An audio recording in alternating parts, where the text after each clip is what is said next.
Mr. Jabulo Nkosi. He's currently a second term subwarden serving his second term at Bertha House. He's also a Toastmasters member and an IS honors student. Today he'll be touching on leadership qualities and the experiences he's had in certain leadership positions. He'll also be emphasizing the power of one, and his discussion will be interactive, so please do partake and enjoy. And over to Mr. Costa.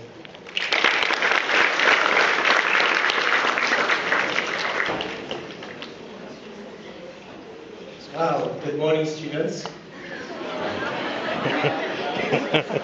I'd like to start off with something kind of funny. I heard a story about a man who was in the locker room at a country club. He hears a phone that's ringing, goes over and he answers it.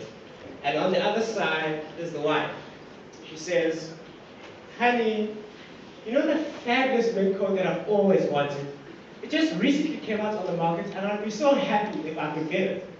And the husband says, "Sure, honey, you know that I love you and I'll do anything for you. Just put it on my credit card." She asks the second time, "Honey, you know that Jaguar that I've always wanted? It just recently came out on the market and I'll be so ecstatic if I got it." And the husband says, "You are the air that I breathe. Go ahead and put it on my credit card."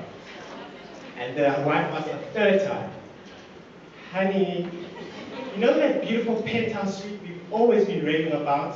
It just recently came out on the market and I'm sure I can get a good deal for it."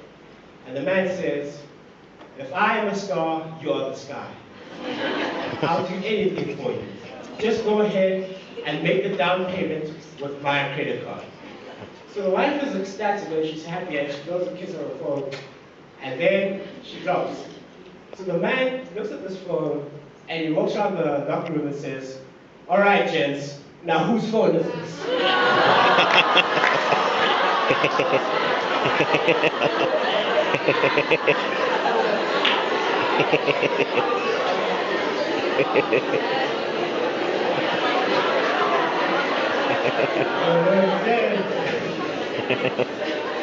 I would like you to say after me.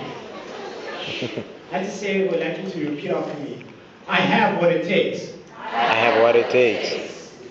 You know, sometimes we often follow what a speaker is saying, or when we're listening to the lyrics of a song, and we just sort of go along because we want to be obedient, but we don't really know what we're saying.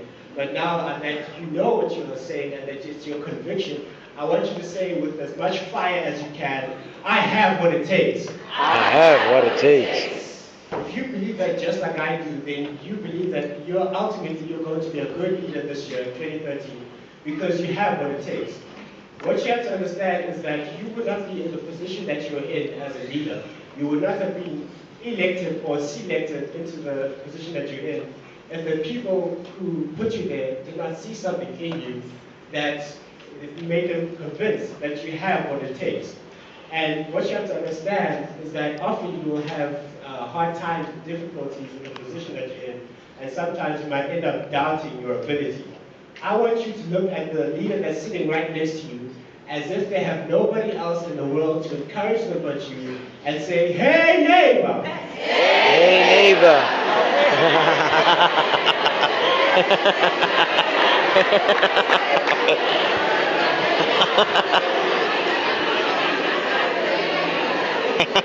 You have what it takes." You have what it takes. Now please just give a round of applause to your leaders.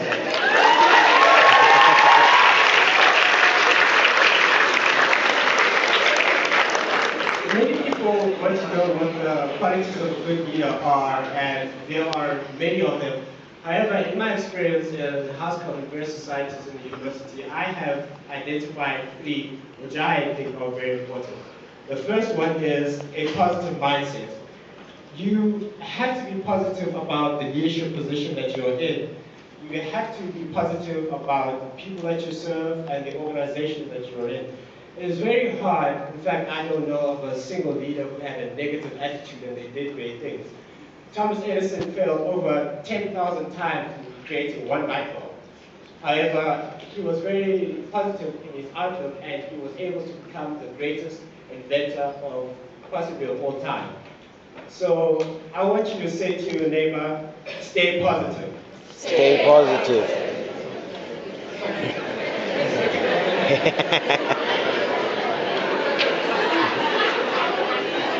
The second trait I found is you have to be passionate about what you do. And passion is something that you would do all day, every day, if you were not paid to do it, and time just flies when you're doing it. It could be art, it could be science, it could be tennis, whatever, but passion is something that you absolutely do need to have. And people say that you have to have a lot of passion for what you're doing, and it's totally true, because in the leadership position, whatever it is that you're doing, your situation can become so hard that any rational person will quit. It's really hard, and it's something that you have to do over a sustained period of time. So if you don't love it, if you're not having fun doing it, if you're not enjoying it, then you're most probably going to give up. And that's what happens to most people actually. If you were to look at those people who are successful in the artist society, most of them love what they did so they could persevere when things got really tough. And those that didn't, they quit because they're safe. I mean, who'd want to put up with all the stresses of leadership and what you're doing if you don't love it? So if you love what you're doing, you're most probably going to succeed. And if you don't, well, the chances of failure are really high. So please stay passionate in what you do. Say to your neighbor, stay passionate. Stay passionate. The third trait that I found is commitment. You have to be committed to what you do. It's very hard to follow a leader who is not committed at all. There is a stereotype, and I've seen it to be true sometimes in my experience, is that many people, they only run for hospitals just so they can come for OE, get a good room, and party like rock stars, and then throughout the year they stack, and then they fall by the wayside, their portfolio suffers, the house suffers, the leadership suffers, and the university will end up suffering in some way. So you have to be truly committed to what you do, or else you will not be able to do good work. Say to your neighbor, stay committed. Stay committed. Say it again. Stay committed. I'm talking to both of you. Stay committed. Next, I'd like to just talk about the importance of individualism. Too often we have too much emphasis placed on like the organization and the grand scheme of things and teamwork, so that we're not given affirmation onto the importance of one person and how important you really can be. And this the message is titled "The Power of One." I done wrestled with an alligator. That's right. I have wrestled with an alligator. I done tussled with a whale. I done handcuffed lightning and I throw thunder in jail. Because I'm bad. Only last week I murdered a rock. I injured a stone. I hospitalized a brick. I'm so mean I make medicine sick. Last night I cut the light from my bedroom, hit the switch on the bedroom, the room was dark. I'm afloat like a butterfly, sting like a bee. Your hands can't hit what your eyes can't see. Now you see me, and now you don't. You can't even beat me, but I know you won't. Oh, you chumps are gonna bow when I beat them. I know you're against me, but the man's in trouble. I'ma show you how great I am. In a world with 5 billion people, a country with 50 million citizens, a university with over 7,000 students, a world where Facebook groups and Twitter trends cultivate universal conformity, a world where it's easy for you to feel like a drop in the ocean. A certain power has been diminished and trivialized. That is the power of one. What is the power of one? Some time ago, the son of an Alabama cotton farmer struggled through university, 3 jobs. He won 4 gold medals, the heart of the world, and became the lasting memory of the 1936 Berlin Olympics. Now that is the power of one. A gentleman from India wanted to raise consciousness without raising his voice. He overcame the most powerful government of his time, without firing a single bullet. Now that is the power of one. A skinny 18-year-old from Louisville, Kentucky, won a gold medal, became the heavyweight champion of the world.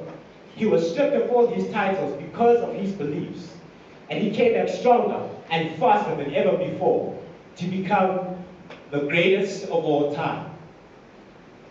Now that is the power of one. It is the power of one for a comedian to be able to stand in front of his crowd and tell the following joke. Some time ago, a child was born, laughing, with a contraceptive pill in one hand. That baby is now known as Chuck Norris.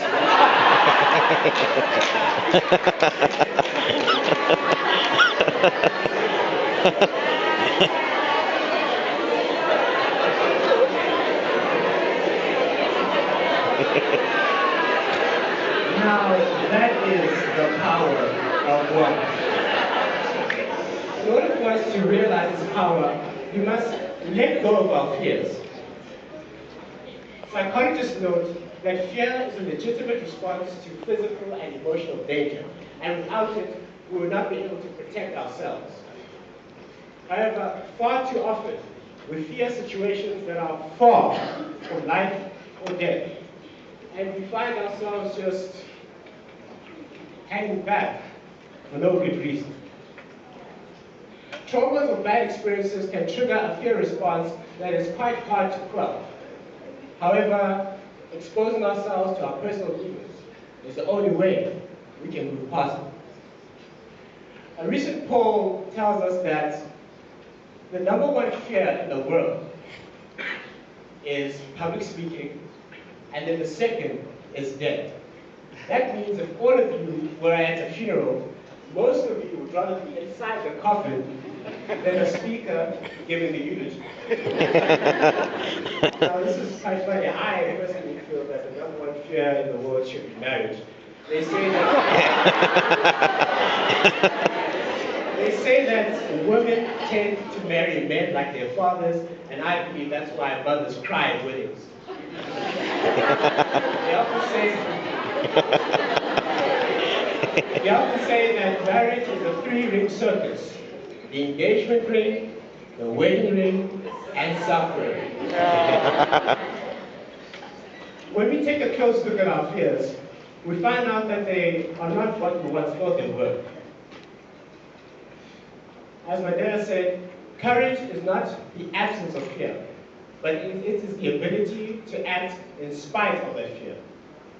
He demonstrated the power of one by spending a third of his life in prison, only to come out to be the father of the Rainbow Nation. Now that is the power of one. The power of one is the only answer to economic exploitation, political oppression, and social degradation. One candle can light a room. One laugh can save a life. One tree can start a forest. And one voice can save a nation. The power of one does not need you to be perfect. I leave you with the words of Billy Bob Thornton. Now, I know you hear me talk a lot about being perfect, but I want you to understand something. That to me, being perfect is not about that scoreboard out there. It's not about winning. It's about your relationship with you, your family, and your friends. Being perfect is being able to look your friends in the eye and know that you didn't let them down, that you told the truth. And that truth is that you did everything that you could. There wasn't one more thing you could have done.